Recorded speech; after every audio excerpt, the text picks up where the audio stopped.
While the all-male outfit, the Three Stooges, usually received most of the audience's attention, they were often accompanied by on-screen female co-stars appearing in various capacities. Join us as we take a trip down memory lane to discuss actresses who appeared in many of the Three Stooges productions. Facts First presents the top women of the Three Stooges cast. Christine McIntyre. With poise and grace, looks to kill, a voice befitting that of an angel, and impeccable comedic timing, actress Christine McIntyre brought a much-needed dose of elegance to 36 short films by the Stooges. The Arizona native signed a decade-long contract with Columbia Pictures in 1944. She went on to bring a level of sophistication and style to many short subjects that starred Shemp Howard, Andy Clyde, Burt Wheeler, Hugh Herbert, and Joe Besser. McIntyre's signature highfalutin socialite character was first established in the Herbert comedy Wife Decoy.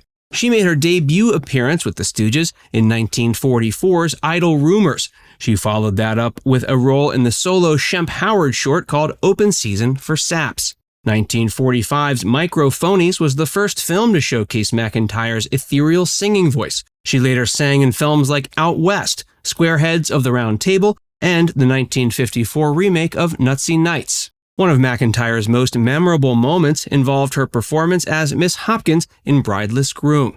That film featured a highly acclaimed knockabout scene in which she repelled her suitor, Shemp Howard, straight through a door. By the 50s, McIntyre's acting career had slowed. In 1953, she married radio personality John Donald Wilson. When her contract with Columbia expired in 1954, she was more than happy to retire from showbiz for good. She enjoyed a successful career in real estate before dying of a heart attack in 1984 at age 73. Dorothy Appleby. Born January 6, 1908 in Portland, Maine, actress Dorothy Appleby gained early experience serving as an understudy and chorus member in theatrical productions in New York City. Before that, she'd been a winning beauty contestant in New England. Appleby appeared in more than 50 films released between 1931 and 43. Because of her short stature, she never progressed to leading roles in major films. At just 5 feet tall, her early leading men like Charlie Chase towered over her. After signing with Columbia Pictures, Appleby made frequent appearances in Three Stooges short subjects. A few of those included Loco Boy Makes Good, Pie, Sweet Pie, and So Long, Mr. Chumps. One of her most notable Stooge roles was playing a Mexican brunette named Rosita in Cuckoo Cavaliers. She ended up getting clobbered by the Stooges when her facial mask made of concrete dried on her face. Due to her petite figure, Appleby continued to play younger roles throughout the 1940s. One of her last screen roles was in 1941's Small Town Deb. She played a college co-ed even though she was 35. Shortly afterwards, she left Hollywood in 1943 and married musician Paul Drake. The two divorced in 1980, and Appleby passed away in Hicksville, New York on August 9, 1990. She was 84. Jean Wiles. Born Jean Donahue in Los Angeles in 1923, Wiles spent some of her childhood in Seattle before moving to Salt Lake City. Eventually, her parents moved back to LA, where she began acting with a local theater group. After getting married and adopting the surname Wiles in 1947, Jean made her film debut in 1948's The Winner's Circle. She ultimately appeared in close to 65 films, but modern viewers are likely most familiar with her roles in Three Stooge shorts, A Snitch in Time, Gypped in the Penthouse, and Don't Throw That Knife. Director Edward Benz was particularly fond of Wiles and cast her in many of his shorts and features. She played a broad assortment of characters, ranging from an Air Force captain to a streetwalker. In time, Wiles transitioned to television, debuting on the small screen in an episode of Boston Blackie. She went on to appear in dozens of TV series in various roles and genres, including The Californians, The George Burns and Gracie Allen Show, The Twilight Zone, and The Beverly Hillbillies. She continued to appear on TV and in films until the mid-70s, when she retired with her second husband, NFL player Gerald Cowhig, in Van Nuys, California. She died of liver cancer at age 65 in 1989. Barbara Slater. Slater was born in New York City in 1920. She was the daughter of a celebrated painter and an actress mother. After studying in Switzerland, Slater signed a contract with Paramount. Less than a year later, she secured her release and started working with other studios. In the 1940s, Slater appeared in 2 Stooge films. In 1942's Three Smart Saps, she played Curly Howard's Roomba dancing partner. At close to 6 feet tall, Slater towered over the comparatively pocket-sized Stooge. In Half-Wit's Holiday, Slater played Lulu Quackenbush. In that short, Curly wound up scarfing down Lulu's lipstick, thinking it was edible. Since the Stooges were so popular, Slater can be seen on TV almost daily worldwide due to the franchise's constant TV broadcasts. In addition to acting, Slater also modeled with the John Robert Powers Agency in the early 40s. In 1947, she left Hollywood and married character actor Robert Folk. The two remained happily married until his death in 1989. She married a man named Charles Sims before passing away of natural causes at 78 in 1997. Symona Boniface. This actress was born in 1894. While not much is known about her early life, she appeared in 120 films between 1925 and 1956. Boniface is best known for portraying a high society matron and comic foil in several Three Stooges films.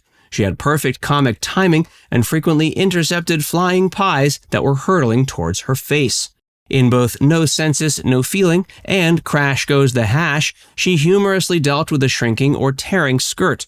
In Loco Boy Makes Good, she squirmed uncontrollably thanks to a mischievous mouse crawling down her back. And in her final appearance in Vagabond Loafers, she stole the show with witty one-liners. Her most memorable Stooge appearance was in Half-Wit's Holiday. In that film, she starred opposite Mo Howard and Curly in his final starring role. Her acting career pretty much peaked with her Three Stooges appearances. Sadly, she died of pancreatic cancer September 2, 1950, at age 56. Virginia Hunter. This actress and model appeared in more than 20 films throughout the 40s. She was born in Springfield, Missouri in 1920 and grew up in Tulsa before her family moved to LA in 1940. Not long after that, Hunter signed a multi-picture deal with Columbia. She quickly became popular with matinee audiences for co-starring in 4 Durango Kid movies. She also enjoyed a supporting role in the 1948 comedy The Mating of Millie, sharing the screen with Evelyn Keyes and Glenn Ford. Hunter is best known to modern viewers for her roles in several Three Stooges films, including Sing a Song of Sixpence, Fiddler's 3, and I'm a Monkey's Uncle. After her contract with Columbia lapsed, Hunter found work as a model and later as a store manager. After retiring, she lived with her brother in Las Vegas. She died of natural causes at age 92 in 2012. Lorna Gray. Born Virginia Pound on July 26, 1917, Lorna grew up in Grand Rapids, Michigan during the Great Depression. Before she appeared in films, she sang with a group in Cleveland called Ben Yost's Varsity Coeds. They performed primarily in movie theaters before the films began, and that's how she gained the attention of Universal Studios.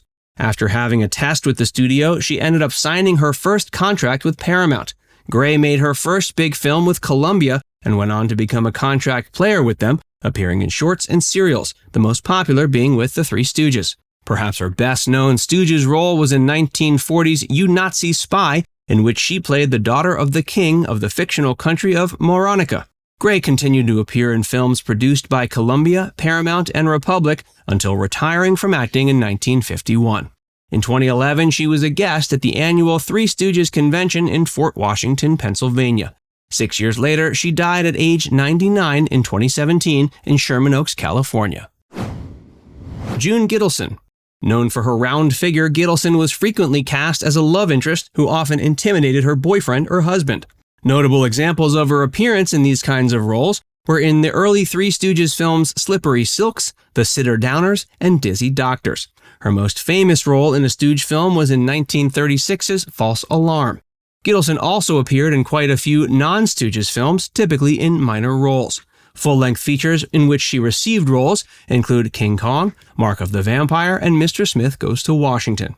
Gittelson died aged 83, November 28, 1993, in Northridge, California. Now it's time to hear from you. Who was your favorite female character from the Three Stooges franchise? Let us know in the comments section below.